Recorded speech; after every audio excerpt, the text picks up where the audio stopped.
So does anybody have any meditation questions or anything related to that for us to talk about at this point? Does everyone feel like your meditation is progressing in a satisfactory way?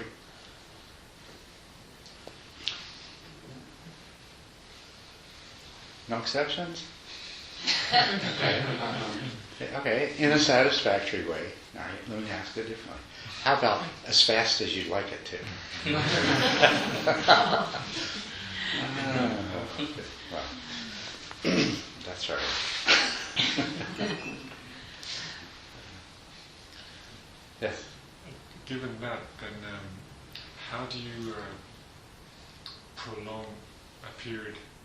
If your meditation is going such that you have periods in a session where maybe you're at a place where you have piti and sukha, pleasant states of body and mind arising, and they come but they don't, it's not like they stay from that point on.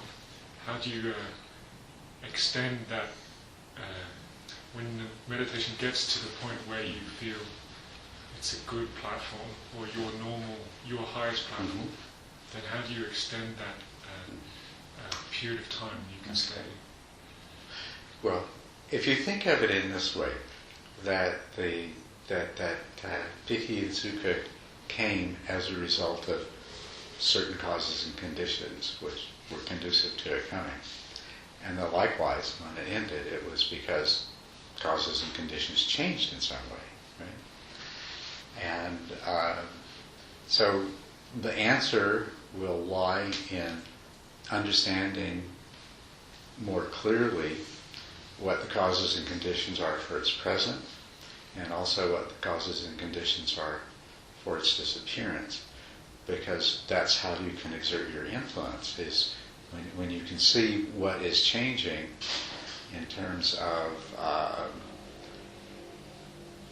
what's going on in your mind, then you'll know what you can do about it. And there's a really important sort of principle in that whole thing, that right from the beginning of your meditation practice, in the earliest stages, every time you had a meditation that was going the way that you wanted it to for one reason,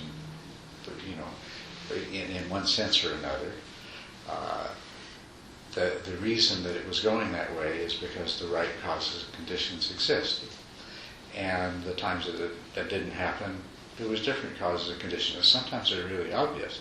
Sometimes you've been having a lot of mental stability and clarity, and then something comes along in your life to get you emotionally upset, and you sit down and meditate, and that's really obvious. But then as you go along, it starts to get more and more subtle, is, okay, am I getting too attached to having a meditation in a particular way? Well, if I let go of that attachment, then I'm more likely to have the kind of meditation that I want than if I start getting too intense and trying too hard, because the trying gets in the way of it. So all the way along, the same principle is applying. Everything, the presence of anything is due to causes and conditions, and its passing away is due to some change in causes and conditions. And we really are limited in what we can do. So it's really important to understand as well as we can those causes and conditions so that we can succeed in doing something about them. I don't know if that's helpful. It's not exactly a direct answer like, well, you should do exactly this, and then but So then what would the causes and conditions for piti and sukha be? So there you go. There's a good question. What are the causes and conditions for piti sukha? And by the way, I think there might be some people who are still saying, piti for who? Sukha, is that an artificial sweetener? Joy and happiness. That's basically what piti sukha means. It is a quality of pleasantness of body and mind and a certain vibrancy and energy that is there. So that's what Piti Sukha is referring to. Sometimes translated as rapture and bliss, which I think can be a little bit misleading, but that's what Piti Sukha is. Okay, so what is the cause of Piti Sukha? Well,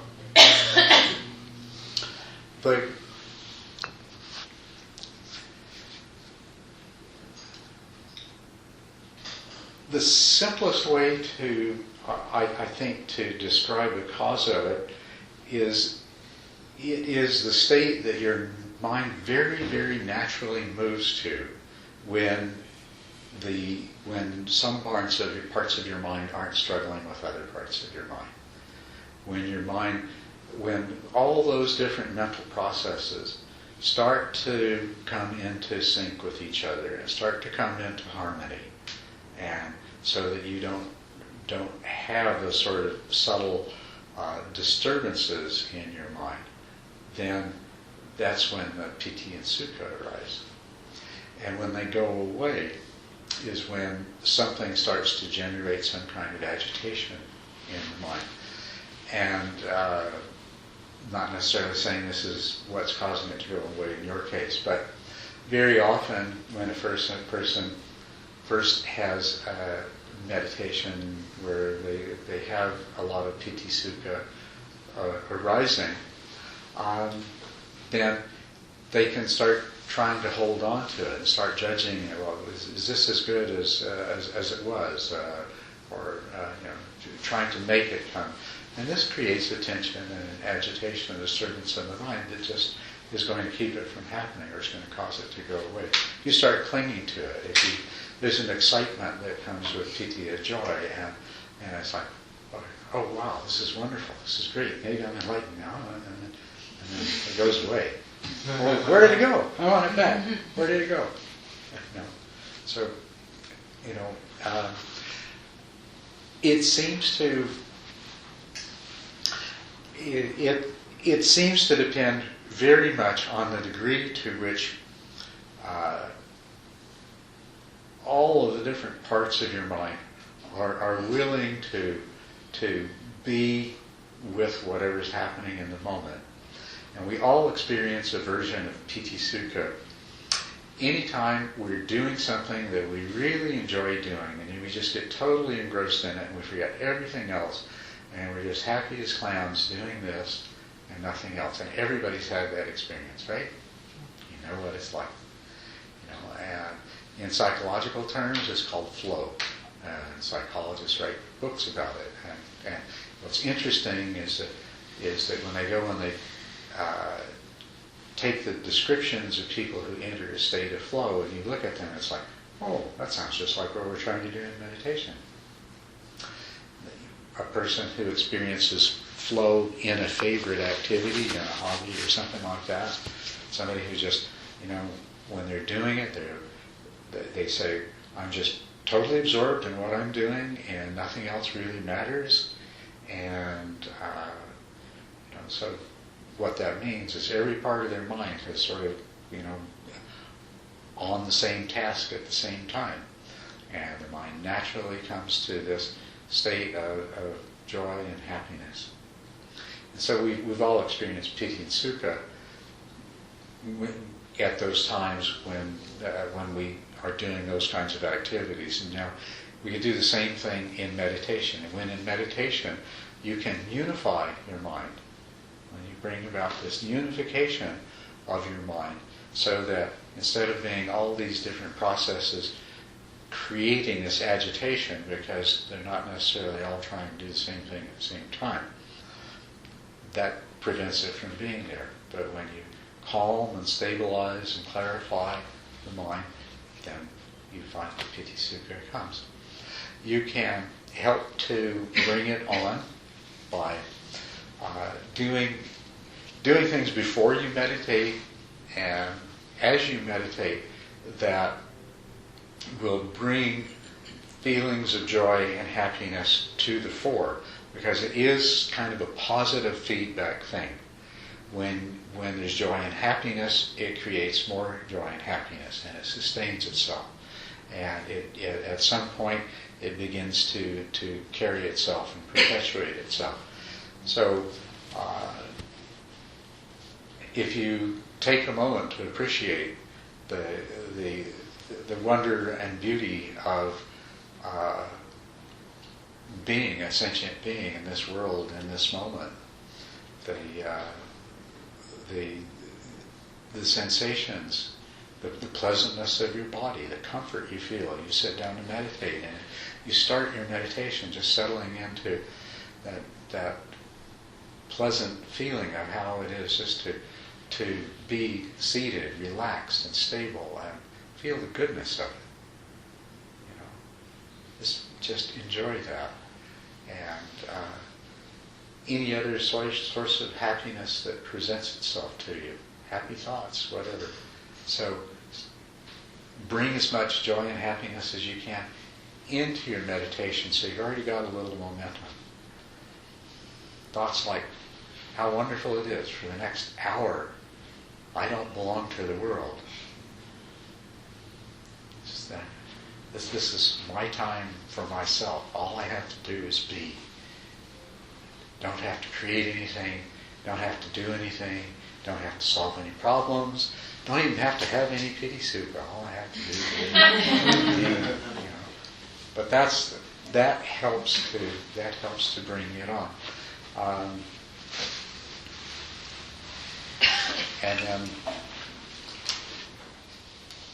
if you examine the sensations in your body, you'll find pleasant ones. And there may be, likewise in your mind, there may be certain feelings of pleasantness in your mind that arise. When that happens in your meditation, one of the things that you can do, and I do encourage you to experiment with this, is if there is a distinctly pleasant feeling in your body, for example, shift your attention to that and take that as your meditation object for a while and see what happens. And if it fades and goes away, well, it's fine. Just go back to meditating as before. But sometimes it may increase and become stronger. And so just go ahead and go with it. Just watch the way it develops. Don't get too attached, because that might cause it to go away.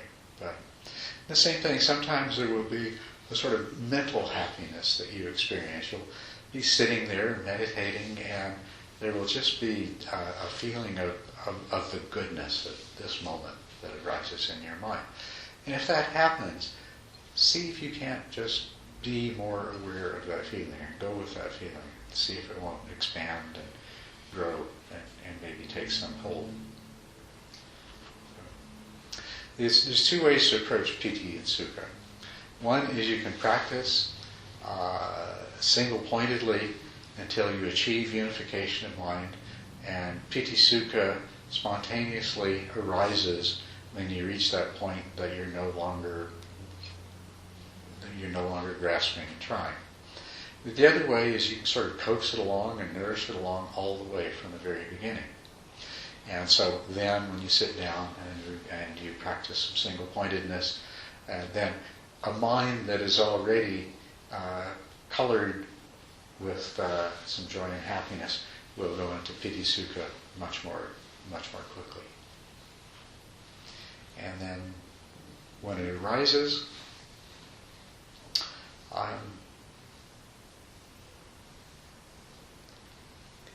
it's important not to grasp onto it or to pursue it, because there's inherent within that sort of thought a division of mind, because there's the aspect of mind that is the piti sukha, and then there's the aspect of mind that's trying to grasp onto the piti sukha, and so you've already diminished some of the unity that allows it to be there. So when it's there, just be more in that place of acceptance of it. Just be with it.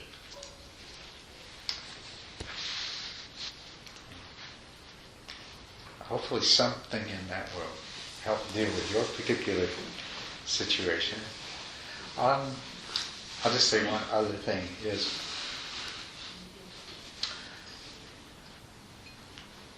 it's a bit of an exaggeration if I make it sound like your mind, when piti sukha is there, your mind is completely unified and completely calm. It's not. It's just that it's so much more so than it usually is. There are still mental processes going on. There is still some degree of disturbance.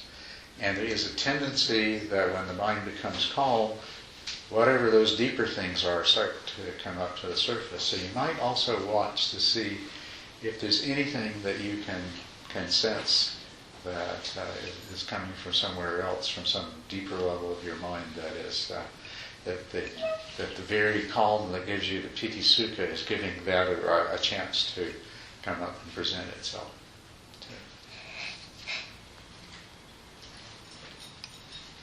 Good evening.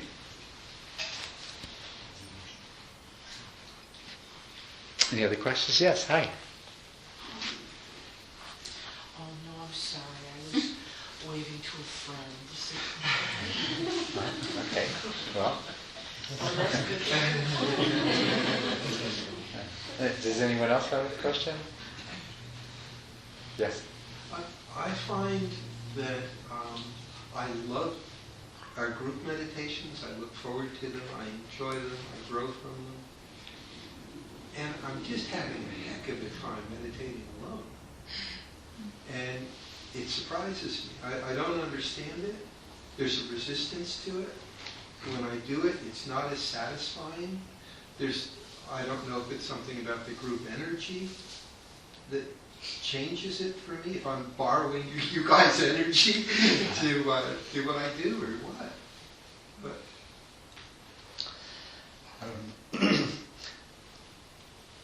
Anybody else have an experience like that? Similar. Yeah. Harder to do it alone, yeah. And shorter for me. Yeah. Yeah. So, well, there is something about meditating in a group, and it may be difficult to explain in the ordinary terms that we think about, but definitely there is some sort of group energy, some sort of combination of psychic fields that takes place. But the real thing I think we need to talk about is why it's more difficult when you're by yourself. And other than that, you don't have that same psychic support that comes from being a part of a group.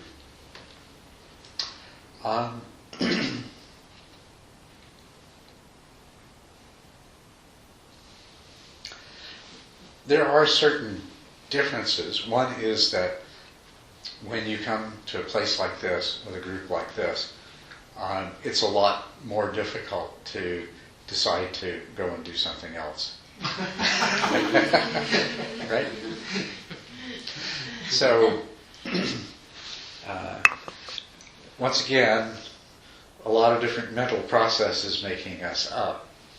And so long as there are some of those processes that think their agendas are more important than the sitting and meditating is, then they are going to be a source of agitation, restlessness, laziness, whatever you want to call it, right? And with a group in a situation where following their lead isn't an option, it may be a whole lot easier to. They may, of their own accord, disappear into the background. Whereas when you're by yourself, and you could just as easily go and watch TV, read a book, make a phone call, or something else like that, then they present themselves much more strongly. So you might think of it in that term, that these things are there. These are the things that they're.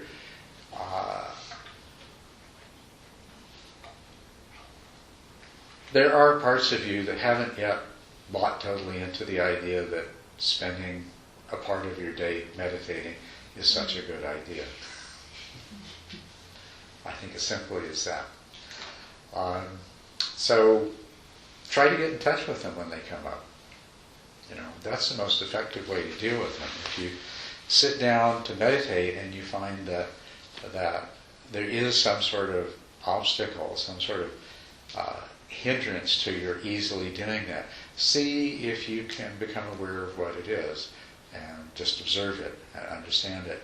And I'm not suggesting that you analyze yourself and say, oh, well, because of A and B, it's probably C, and therefore, I'm not talking about that. I'm talking about, well, let's just go ahead and close our eyes and see if, and let's start to meditate and see if whatever it is makes itself obvious.